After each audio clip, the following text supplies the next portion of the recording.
$100 million to destroy his career, and he said yes. Saudi Arabia paid him $100 million to walk away from everything. And 4 years later, the room he chose to stay in is collapsing around him. Stop. Just stop for a second. Imagine this. You are 28 years old. You are the number 2 golfer on the entire planet. You just won the Open Championship, not at some random venue. At St. Andrews, the home of golf, the most historic major championship in the world. You outdueled Rory McIlroy's shot in front of the whole world, and you won. You also won the Players' Championship that same year. You are young. You are hungry. You have the world ranking, the major trophy, the swagger, and that legendary mullet. Every single person in professional golf is talking about you as the future of the sport. And then a phone call comes. And on that phone call is a number that stops your brain completely. $100 million. And you say yes. That is a decision Cameron Smith made in August 2022. And I need you to understand something right now. That decision set off a chain of events that we are still living through today. And what happened at the 2026 PGA Championship just a few weeks ago? That changed everything about how this story ends. Stay with me until the very last second of this video, because the ending, I promise you, you will not see it coming. I'm Rick, and this is Rick Analysis PGA, where we go deeper on the golf stories that actually matter, the ones the mainstream media glosses right over. If you're new here, hit subscribe and the bell right now, because today's story is one of the most dramatic in the history of professional golf. Let's get into it. The decision that shook golf August 2022. And golf is in absolute chaos. A rival league called LIV Golf, backed entirely by Saudi Arabian oil money, is signing players one by one, and the PGA Tour can't do a thing to stop it. Dustin Johnson, gone. Phil Mickelson, gone. Bryson DeChambeau, gone. Brooks Koepka, gone. Big names, yes. But here's the thing every golf fan quietly noticed. Every single one of those guys had a reason that made sense on paper. Dustin Johnson was 38 years old chasing one last massive payday. Phil Mickelson had a complicated, messy history with the tour anyway. Koepka's body had been falling apart for 2 years. You could look at each of them and think, okay, I get it. And then Cameron Smith's name dropped, and the entire golf world went completely silent. Because Cameron Smith was not an aging star. He was not running away from anything. He was 28 years old. He was world number 2. He had just walked off the 18th green at St. Andrews with the claret jug in his hands. He was the reigning Players' Champion. He was the most exciting, most marketable, most dangerous young player on the entire planet. He was not at the end of his career. He was at the very peak of it. And Saudi Arabia paid him an estimated $100 million to leave. Now here's the thing nobody said out loud in August 2022, but everybody was thinking. Every other player who left made LIV look like a retirement league. Rich players, big paydays, soft competition. Fine. But when Cameron Smith signed, LIV proved it could take anyone, any age, any ranking, any major champion. The future of the sport itself. Cameron Smith didn't just join LIV Golf. He legitimized it with one signature. And that one decision triggered a chain reaction that we are absolutely still living through right now. Before we go further, I want you to hold on to something. We're only at chapter 1 of this story. There are 3 more chapters ahead, and each one is more dramatic than the last. In chapter 2, a door opens, and Smith closes it himself. In chapter 3, the Saudis pull out entirely. And in chapter 4, a Sunday at a major championship, 3 fairways hit, and a scoreboard that made the entire golf world stop and stare. All of that is coming. Stay right here. 2 stories running at the same time from a moment Smith signed with LIV. His story split into 2 completely separate narratives happening simultaneously. And depending on which one you were watching, you got a totally different picture of the man. Track 1, commercial success. Smith became the captain of Ripper GC, the Australian-themed LIV team that became one of the most beloved and recognizable franchises in the entire league. He won 3 individual LIV tournaments.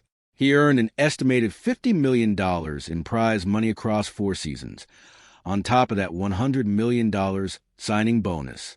LIV Golf Adelaide, the Australian event that Smith essentially anchors, drew over 1.1 million spectators across 4 days in 2026. That is a brand new attendance record for professional golf on the entire continent of Australia. As a commercial product, as a captain, as the face of the league, Cameron Smith delivered exactly what LIV paid for. Track 2, the majors.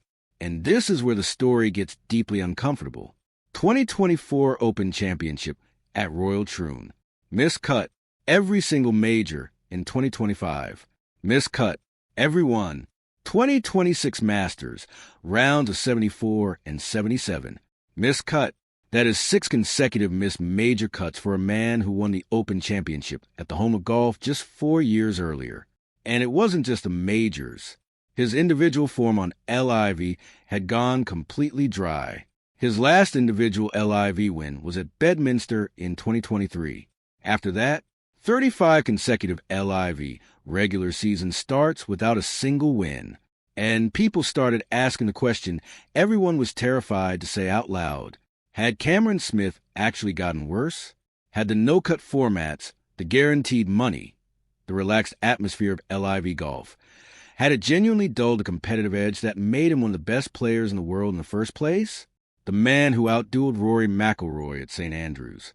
The man who hit every shot in the book under the most extreme pressure imaginable. That man was now someone people had largely stopped talking about. The $100 million bet was starting to look like it was going very, very wrong. I know what some of you are thinking right now. Okay, Rick, story's over. He took the money, career went sideways, and a story. But I need to ask you something. Have you ever watched someone fail 35 times in a row and still refuse to quit? Because in January 2026, something happened. A door opened. A real, official, structured door from the PGA Tour itself. And Cameron Smith looked at it, did the math, and closed it himself. And 3 months later, the room he chose to stay in started collapsing from the outside. I'll explain everything right after this. The door he shut himself. January 2026. Brooks Koepka announces he is leaving LIV Golf and returning to the PGA Tour. And the PGA Tour responds by doing something genuinely remarkable. They quietly launch what they call a returning member program, a narrow, structured pathway that would allow for specific LIV players to come back. Cameron Smith was one of those 4. So were Bryson DeChambeau and Jon Rahm. The window opened on a Monday. It closed 2 days before LIV Golf's first event of the 2026 season. Now, let me tell you the terms. Because this was not a warm welcome. 5-year forfeiture of equity. A $5 million charitable contribution. No signature event eligibility. No FedEx Cup bonus money. The PGA Tour was essentially saying, you can come back, but you're going to feel it. These were not the terms of a reunion. These were the terms of a structured punishment wrapped inside an opportunity.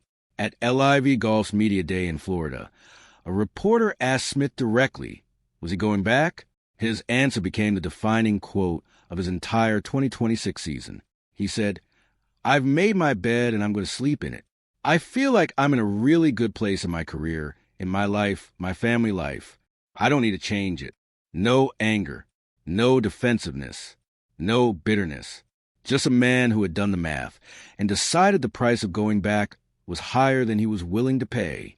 DeChambeau posted a cryptic Instagram message fueling speculation, then walked it back, said he was contracted for 2026 and excited about the year. Rahm was equally direct, not going anywhere. 3 of the 4 eligible players looked at that open door, calculated the cost, and walked away from it. And then, 3 months later, the room they had chosen to stay in started to collapse around them. The Saudis pull out. April 2026. Saudi Arabia's public investment fund, the sovereign wealth fund that had been pouring money into LIV Golf since day one, made an announcement. After the 2026 season, they would no longer fund the league. Listen to these numbers carefully. The Saudis had invested over $5 billion into LIV Golf across 4 years. Losses in 2024 alone reached nearly $500 million. LIV's own CEO had told the Financial Times that reaching break-even was still 5 to 10 years away. The Saudis had heard enough. For Cameron Smith, the man who had just turned down the PGA Tour's return pathway 3 months earlier, the timing could not have been more brutal. The door behind him was closed, and now the room he had chosen to stay in was being emptied from the other side. A high-level sport investment banker, when asked whether LIV could attract new investors, said, "The league still has very large payment obligations and very large purses to pay out. If you are an investor looking at this, it is very hard to step in." An investor who currently holds a stake in a Formula One team was even more direct. LIV, he said, is so far from cash flow break-even that the math is never going to work. LIV's most recent event in Mexico City drew an average of 49,000 viewers on FS1 during the final round. A regular PGA Tour event routinely draws 10 to 15 times that number. Smith publicly did not flinch. He insisted LIV would find new backing. He said he had been given assurances, though he didn't say by whom. LIV CEO told reporters he had received about a dozen inbound calls from potential investors that weekend. Private equity, family offices, high-net-worth individuals. Whether any of those calls led anywhere concrete, at that point, nobody knew. But the math was getting harder and harder to ignore. And then Smith did something deeply personal. Something that told you more about where he was mentally than any press conference quote ever could. "I need you to pay very close attention to what comes next, because this is the moment in the Cameron Smith story that most people completely missed, and it explains everything that happened after. I want you to step away from golf for just 1 second. Imagine you have $150 million. Your league might fold. Your major exemptions are expiring. You've tried 35 times and gotten nothing. What do? Most people quit. Most people call it a career well-lived and enjoy the money. Cameron Smith made one more decision. He fired the only coach he had ever known, the man who had been in his corner since he was 9 years old. This is the moment. This is where everything changes. The coach he had since age 9. 1 week before the 2026 PGA Championship. The news broke quietly at first, then loudly. Cameron Smith had parted ways with Grant Fee. Most people describe Fee as Smith's swing coach. That description doesn't do it justice. Grant Fee entered Cameron Smith's life when Cameron was 9 years old. 9. They built the swing together from the ground up. They built the short game together. That magical, creative touch around the greens, the chipping wizardry that won the Open Championship at St. Andrews, was built with Grant Fee across more than 2 decades of work together. Fee wasn't just a coach. He was part of Cameron Smith's identity, as much a part of him as the famous mullet. Smith confirmed the split at his pre-tournament press conference. He didn't dress it up. He said, "It was a terrible, terrible conversation. Grant is a really good friend, as well as a coach. It was the hardest call I've ever made in my professional life, but I felt I did the right thing for myself." No further public explanation, but the context told the story clearly enough. 6 missed major cuts. 35 consecutive LIV starts without a win. A swing that had become so overcrowded with thoughts. So many feels, so many positions, so many swing keys stacked on top of each other that the whole thing was collapsing under its own weight. Something had to change. The new voice in his ear? Claude Harmon III, son of the legendary Butch Harmon. The man who coached Tiger Woods through 8 of his 15 major championships. Claude Harmon also works with Dustin Johnson. Smith described the shift with unusual clarity. He said he had gotten to a point where he was thinking so many things in his swing that he couldn't even hit the shot. Harmon cut through all of that noise and brought it down to one single thought. 1 instead of 1,000. The goal wasn't a rebuild. It was a reset. And what happened at Aronimink Golf Club in Pennsylvania proved that the reset was working. The Sunday nobody saw coming. 2026 PGA Championship. Aronimink Golf Club, Pennsylvania. Round 1. Cameron Smith steps to the 18th tee. He knows exactly what streak he's carrying. 19 consecutive major rounds at 70 or above. Not a single round in the 60s at a major in nearly 2 years. The narrative around him had shifted from when does he win another major to can he even make the weekend anymore? He birdies 18, shoots 69. That number 69. Broke a streak of 19 consecutive major rounds at 70 or higher. He made the cut for the first time in 7 major starts. And then Sunday came. He closed with 2 under 68. Now understand what that round actually looked like. He hit 3 of 14 fairways that day. 3. He was not striking it cleanly. He was not rolling the putter perfectly. He was grinding, scrambling, manufacturing golf shots, solving problems the way the very best players in the world do when conditions aren't perfect and nothing is going smoothly. Final result, 4 under par, tied for 7th place. And do you want to know who he was tied with? Rory McIlroy and Xander Schauffele. 7th place at a major championship, alongside 2 of the best players on the planet. His best finish in 11 career PGA Championship starts. Afterward, he said, what every golfer watching had been feeling. It's been 2 frustrating years. You don't work hard to play badly. I've been putting in the work and not getting anything out of it. The swing coach switch a couple weeks ago made a real difference. We cleaned up a few things that were perhaps a little off.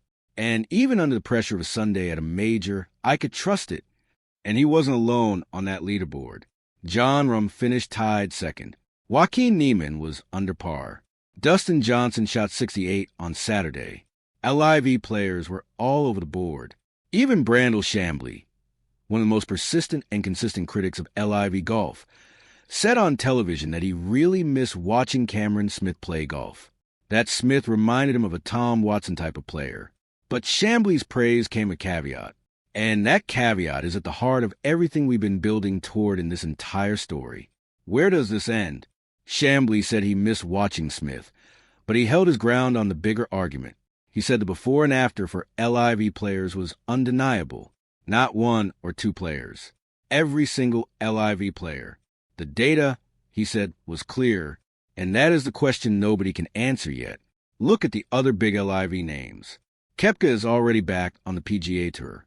DeChambeau is contracted through 2026 and almost certainly follows Koepka when that contract expires. Rahm is the best player on LIV and will have options the moment the league restructures. These guys have clear paths forward. Cameron Smith is the holdout, the one who looked at the open door in January and closed it himself, the one who publicly insists LIV will survive even as the financial evidence points in the other direction, the one who is rebuilding his swing at 32, in the middle of a league that may not exist in its current form in 18 months. His major exemptions, the Masters, U.S. Open, PGA Championship, are starting to expire. The U.S. Open at Shinnecock Hills is still ahead. The Open Championship at Royal Birkdale is still ahead, both in 2026. Both with Cameron Smith now arriving with something he has not had in 2 years. Confidence backed by results. If LIV finds new backing and survives, Smith becomes one of its central figures. A story of loyalty and conviction that ultimately paid off.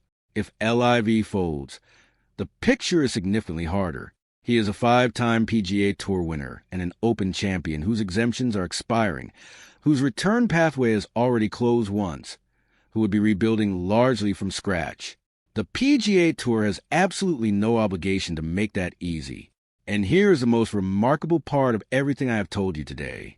Cameron Smith knows all of it. He is not naive. He is not in denial. He sees the same numbers everyone else sees. He knows exactly what the financial situation is. He knows exactly what the odds look like.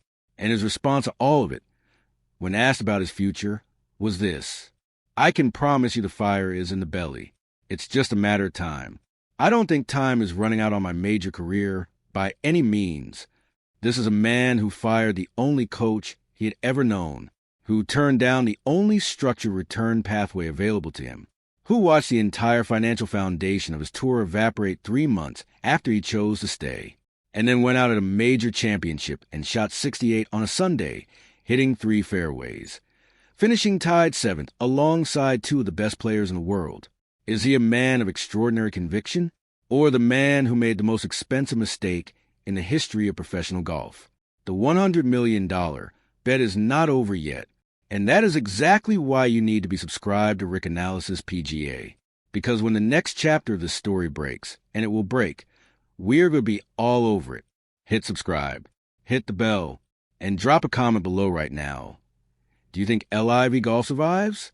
And do you think Cameron Smith ever plays on a major weekend again? I'm Rick. I'll see you in the next one.